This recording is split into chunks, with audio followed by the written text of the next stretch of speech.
let's talk about grinder maintenance. So I've been using Grindz pretty much my whole coffee career to clean out my grinder to remove some of the oil and buildup that occurs in your grinder. And today, I'm really close to finishing off this batch, and I decided to do some research on different methods of cleaning out your grinder because Grindz is quite expensive, and I've heard about people using rice as a method of substitution for this product, Grindz. So I decided to do some research and see how rice stacks up to Grindz, if you should even be using rice, and really if this is a feasible method or substitution for Grindz tablets. The quick summary is that I'm fully converted and would highly recommend using rice as a Grindz substitute. It, however, has to be pre-cooked rice, not parboiled, not regular rice, pre-cooked rice. Let me show you how I got to this conclusion, starting at the rice aisle.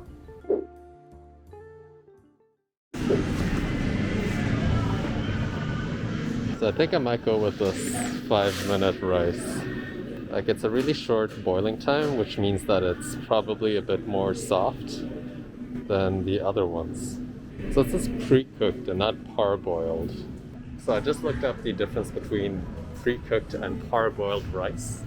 So rice grows in a hull that looks like this. Parboiled means that the rice grains have been boiled in the hull and then removed.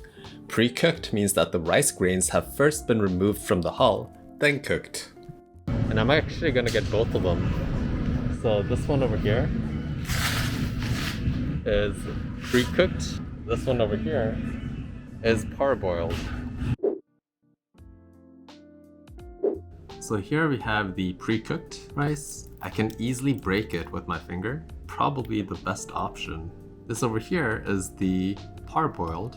It's a bit softer than long grain non-parboiled, but I can't even break it with my nail. So I'm trying to break it and it's pretty hard. And then we have basmati. This is also pretty darn hard. And now let's compare it to some Grindz. So grind tablets look like this, and let's see how brittle they are. They are extremely soft.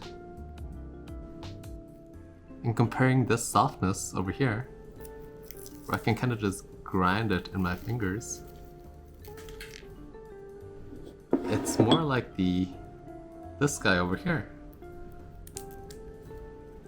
This is the pre-cooked rice that just breaks in my fingers.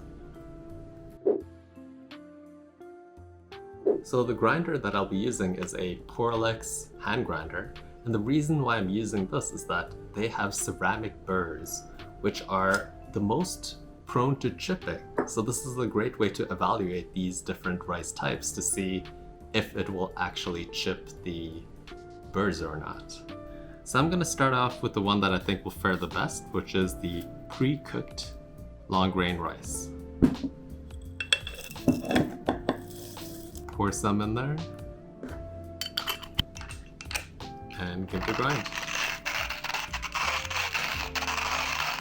So there's minimal resistance. It feels way lighter than coffee beans themselves.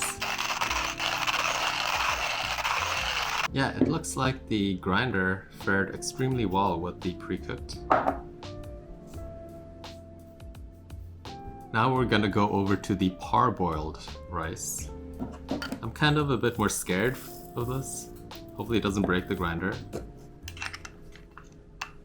So I can already tell it's way harder. Yeah, so I'm twisting it really hard. And it's already kind of like jamming the grinder. So parboiled rice is a no-no. I could hardly turn the handle without it feeling like something was going to break. So for science, I'm just gonna put in some long grain and see how it fares. But I'm confident that it'll struggle the same way as the parboiled.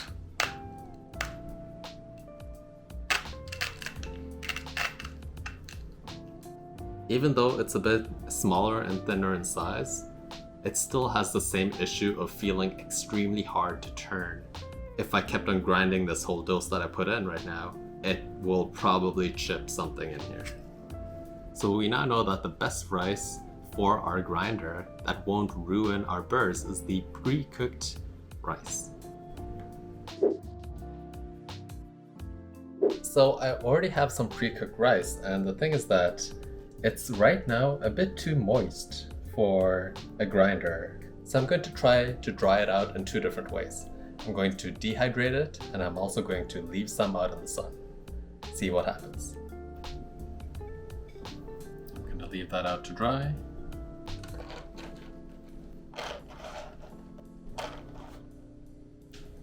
And I'm going to put this in the dehydrator. So here we have some rice that is both dehydrated and also dried out in the open. Let me lower that here. And just looking at it and trying to break it with my fingers, it's quite brittle. This is the one that is left out in the open. Looking at the dehydrated rice, it's very similar. So we're going to add this to our grinder.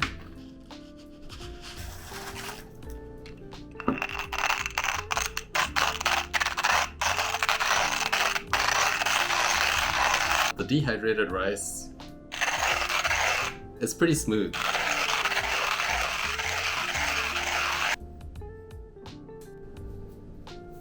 Let's try the room temperature rice.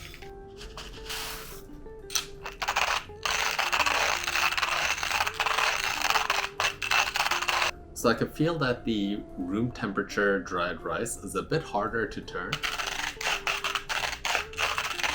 but it's still not as hard to turn as parboiled and regular rice.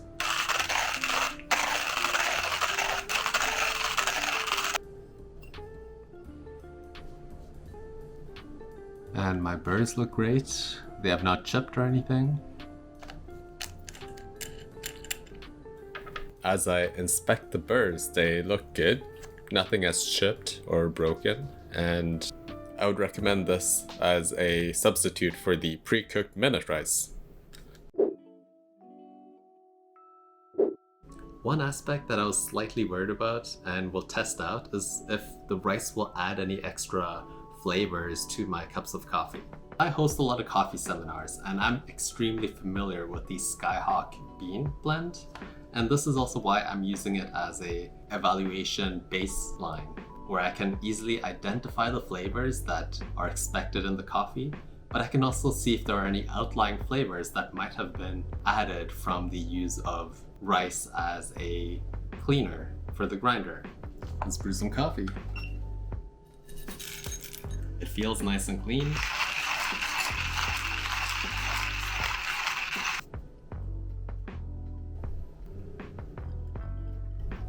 And here we have our cup of coffee.